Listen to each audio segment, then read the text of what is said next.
into another week. The jury isn't ready to deliver a verdict yet. They've just gone home for the day, asking to be released early on this summer Friday. And while the jury was deliberating today, President Trump said this when asked about whether he would pardon Paul Manafort. I don't talk about that now. I don't talk about that. I think the whole Manafort trial is very sad. When you look at what's going on there, I think it's a very sad day for our country. He worked for me for a very short period of time. But you know what? He happens to be a very good person.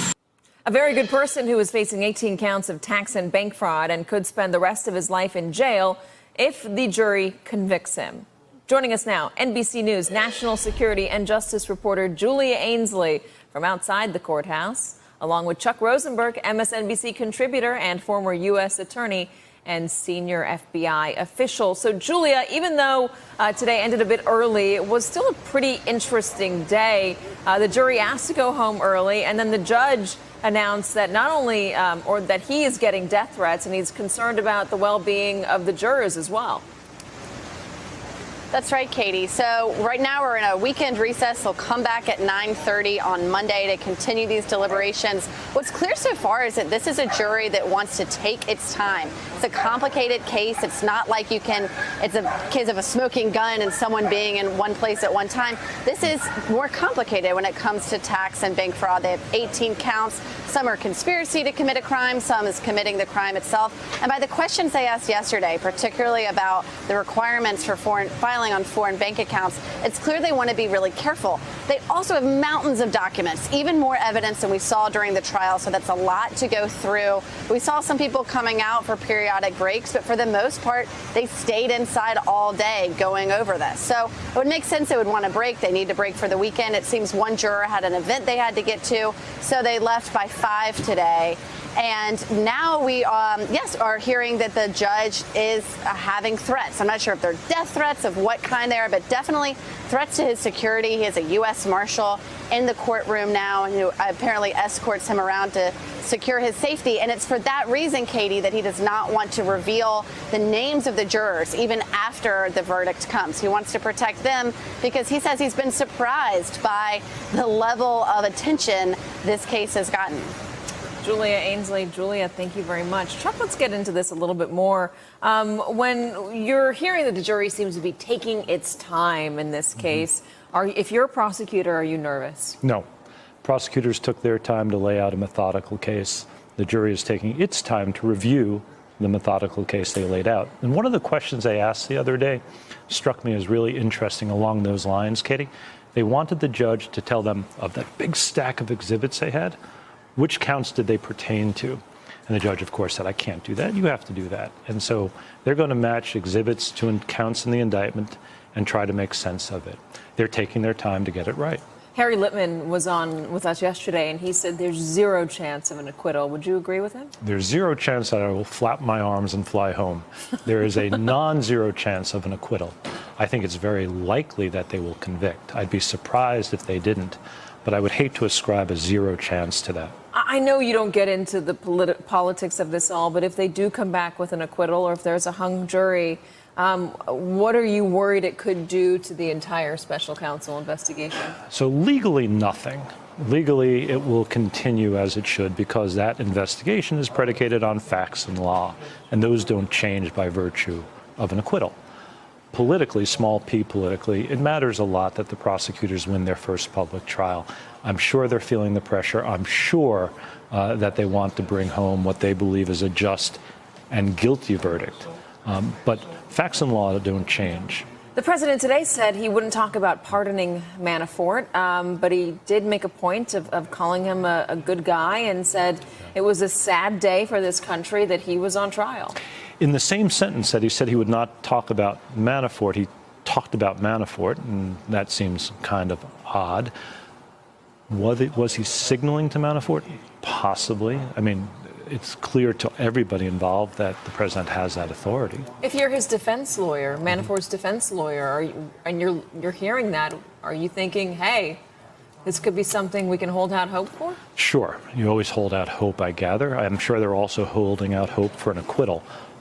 On that point, please remember, I think it's important for your viewers to know, to be acquitted acquitted in a federal trial, the jury has to be unanimous, 12-0, just like they have to be unanimous to convict. So, back to Harry's point for just a moment, I think it much more likely, highly likely, they will convict. Running the table and getting acquitted on 18 counts seems very unlikely to me. So this is a financial crimes case. We would not be paying attention to it if Paul Manafort was not the president's former campaign chairman, and if this was not being done by the special counsel that's investigating Russia. It is a bit of a side issue for Robert Mueller's team. It doesn't fit neatly into the Russia investigation, which is why I think people are looking at this trial and looking for any hints. And the fact that a couple of bench discussions were sealed, I think there are folks out there looking at that and saying that's because maybe Gates's testimony pertains to the investigation going forward and are wondering how this trial might tie into everything else. So the case itself, the things with which Manafort is charged, don't seem to be at the heart of the Russia interference investigation. But, and I think this is an important but, Katie, what does Manafort know based on his time in the Trump campaign and in the Trump orbit? That's what Mueller and his investigators want. This is a means, perhaps, to that end. Is it appropriate to charge him with this stuff? Absolutely. Why? Because he committed these crimes.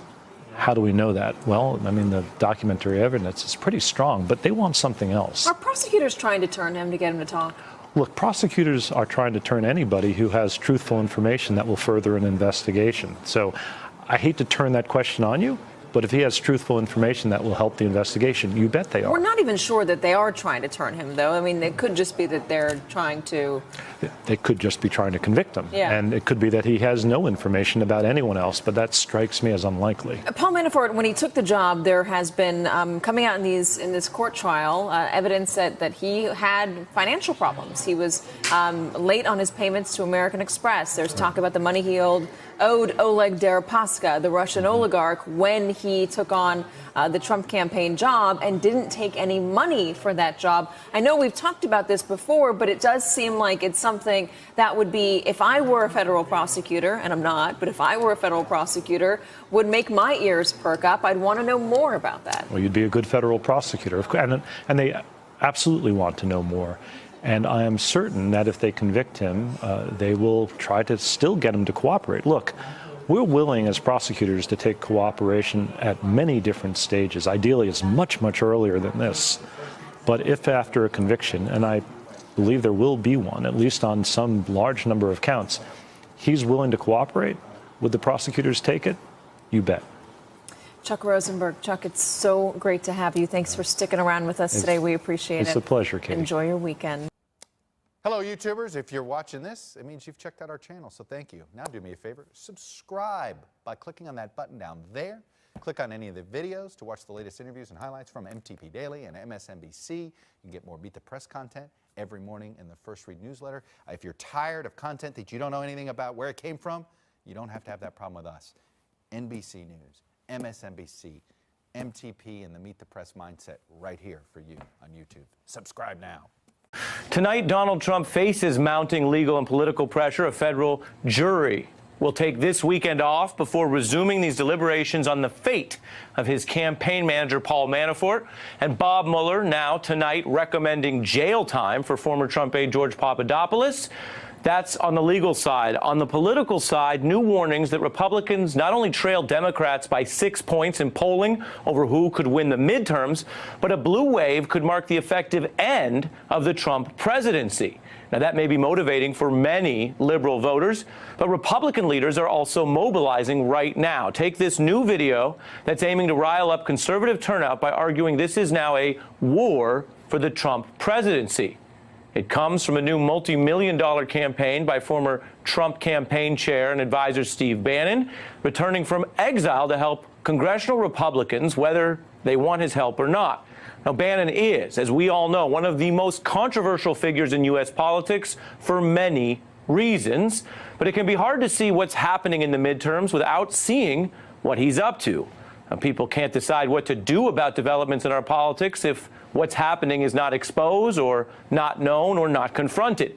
And while Bannon has played quite a big role in conservative politics, he rarely goes on TV. He's never taken questions from an MSNBC journalist on air.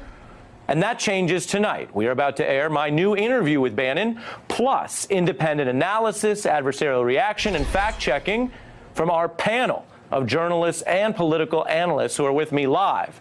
I want to be clear up front, this interview had no ground rules, nothing off limits. We talked about Bannon's project for the midterms, his donors, his policy record in the White House, his political record from Roy Moore to Charlottesville. We talked about the Time's Up movement, his view of James Comey's firing and the Mueller probe. And we talked about why Mueller views him as a witness to both the collusion and obstruction investigation that's going on right now.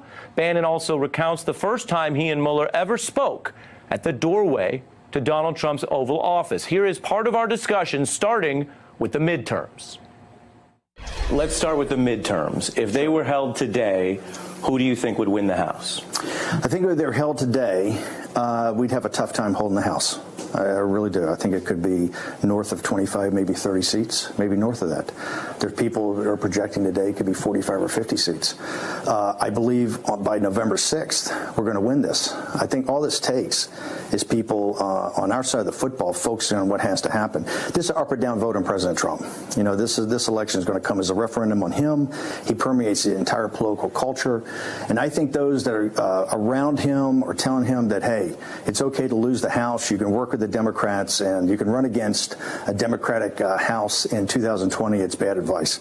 We have a C4 now, and I've actually made a film that's very much focused on getting out the Trump base, the deplorables plus the blue-collar Democrats. I think the opposition party media and the Democrats did succeed in one thing. I think they did get a do-over to 2016, and I think this is his first re-election. You've said you are going to save the Trump presidency in these midterms.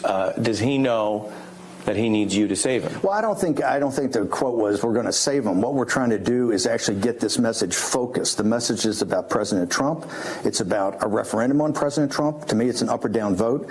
I think the Democrats, and particularly the grassroots Democrats, are running as an impeachment campaign. I think our side has to understand that. You just can't run on tax cuts. You have to run on the entire package of the Trump presidency. You think impeachment's on the ballot in November? Why? Absolutely. Because, number one, Tom Steyer and the grassroots of the Democratic Party have put it on the ballot, and so is Nancy Pelosi. Right now, Ari, when they say they're not talking about impeachment, it's because they've looked at the crosstabs in the polling, and they understand when we put impeachment on the ballot that it is a way to get all of the deplorables out. Even if the congressman in your district is a rhino, that you have to come out to support President Trump. Look, people on the Democratic left, you saw grassroots, Netroots Nation a couple weeks ago. There are people in these districts in July in 90-degree heat going door to door. The reason they're going door to door is they're talking about the impeachment of President Trump. And so all we're saying is that, hey, it's already on the ballot. Let's do it. Your new group is Citizens of the American Republic. You say we're at war. What does that really mean? Well, the film says Trump at war. I mean, the film is about Trump. You know, Trump's at war against the permanent political class. The film is your film. Yeah, the film is my film. It's a film called Trump at War, and it shows you that Trump is is at war with the permanent political class, the opposition party media, and basically he's at economic war with China. And so I think that when you look at this film, you see that President Trump is a disruptor and an innovator, and you see that he is kind of delivering on the promises he put forward to the American people, that he's not into just managing the decline of the country, but he's going to try to turn the country around. And so that's what the film is. I think it's a film that is focused on getting our base jacked up and our base out. Because if we don't get our base out on November 6th, we're going to have a very bad day at the polls. And so it's very important that the Trump voter and the invisible Trump voter show up like a presidential year. It's very important for us to show up. What do you say to Republicans who say, why should they take your help if you haven't backed winning candidates in the special elections thus far? Well, I think I did back winning candidates in the primary. And the Republican establishment in Alabama, Roy Moore specifically, I mean, Roy Moore would have won that election if Mitch McConnell and Shelby and these others hadn't turned against him. And so I think we've got a very good feel for how to win, a very good feel of how to turn people out. You know, I've been very involved in this since the Tea Party, the Tea Party election in 2010. So I think we have a very good idea of how to make these films and how to get people out. You bring up Roy Moore. how can you blame Republicans in Washington for what happened out in Alabama? Didn't the voters there make up their mind? Well, Shelby came out on Sunday morning on national TV and said, I'm not voting for Roy Moore. I'm doing a write-in. You know, McConnell was the guy. It's the Republican establishment that dumped all this stuff to the Washington Post that turned against him when their candidate got smoked in the primary. So it was the Republican establishment that said from day one, we're not only going to support Roy Moore, they were already meeting to unseat Roy Moore and not to seat him if he'd even won. So that was the Republican establishment turning against, and they were sending a signal. They would rather even lose control of the Senate than to allow disruptors in there. How much money does your group have? We've raised, quite a bit of money. I mean, we've made a pretty impressive film. We're going to release the film. I've got a 25-person staff. We run a war room every day. We do talking points. We do messaging. $5 million? Over $5 million, yes. Over $10 million? I don't want to put a specific a number on it. Is it fair to say you have right now between $5 and $10 million? I think it's fair to say that we've got enough resources and even more resources pouring in from donors, and we're eventually going to start a small donor program. By the way, I've never had a problem getting resources. Whether it was with Breitbart or doing other things, I've always had, because I've always delivered. You're also very rich, and you know a lot of rich people. I've had a pretty good run, and I do know some high net worth individuals. Who is funding this group? Well, it's private donors. It's just private donors, just like in the Democratic Party and some of these groups. It's private donors. Why not tell people who they are? Well, because I think the donors want to be private. It's the law, and they got the full right to do that. If they want to come forward, the law allows them to go public or private. If they want to come forward, if donors want to come forward, they can come forward. Does it include Wall Street people, finance people, hedge fund people? It definitely includes hedge fund people. Yes, absolutely. I think you would say we are very much focused on we're the China hawk. C4. I'm very upfront about, I think, what the situation is with China, and I would tend to think that there are people that back this that are China hawks. So for you, it may be ideology. For them, they want to make money off what comes out of these elections because of their positions on China? No. I think it's because of their patriotism. Do they have I don't think it's enough money in this. Do they have an investment outcome, though, in terms of their positions that they can benefit from this? No. Is there anyone you wouldn't? It's really, I think, more about what they think the direction of the country is. Is there anyone you would not take money from? Well, I would not take money from foreigners, right? And there's certain people. I'm pretty selective about who I take money from. I've always had good partners. Always had partners that have been pretty happy. So I'm pretty selective about who I take money from. But I've never had a problem raising money. And I think you see, particularly in Wall Street and others, you see a lot of people that come from hardscrabble backgrounds or blue collar backgrounds that see that like this populism, that like economic nationalism, that kind of like the Trump program, that are pretty supportive. But your critics say that you talk a lot of smack about Wall Street, but then you're funded by Wall Street. Your new group, you're admitting, is funded not funded by Wall Street, but funded by certain individuals. Well, you just told me it includes financiers and includes people with a position in China, is what you just said. No, people that understand our position in China, the people that understand that we're kind of the China hawks. I didn't say they had a position in China. But the question you understand, though, is how do you take on Wall Street if you're funded by Wall Street? Well, by the way, individuals on Wall Street, some of the biggest guys on Wall Street are quite anti the antics that Wall Street's been up to. I came out of Wall Street. I was at Goldman Sachs. You kind of know what the game is. Just because you've made some money on Wall Street, or just because you're currently in a hedge fund, doesn't mean you don't know what the practices of Wall Street are. I think in fact, I think it's been a great way for some people that are blue collar, have come from blue collar backgrounds to actually get ahead. The main piece of economic legislation that has been passed in the Trump administration is the tax bill. Most of those benefits go to the very wealthy. Was that a mistake? Well, no. Hang on for a second. The tax bill, the central part of the tax bill was also the corporate tax bill, was to make sure that we were competitive with Germany and China. And if you look at manufacturing jobs coming back here, it's part and parcel of this the situation we're in with the tariffs, the economic package and the tax package. That was the central part of it. So you look at manufacturing jobs and hand. I hear you globally. No, I'm talking not the tax global. policy says 83% of the benefits. Not globally. Go to the top 1%. Not globally. I'm talking about what happened here. What happened here in manufacturing jobs coming back. That's why you've got such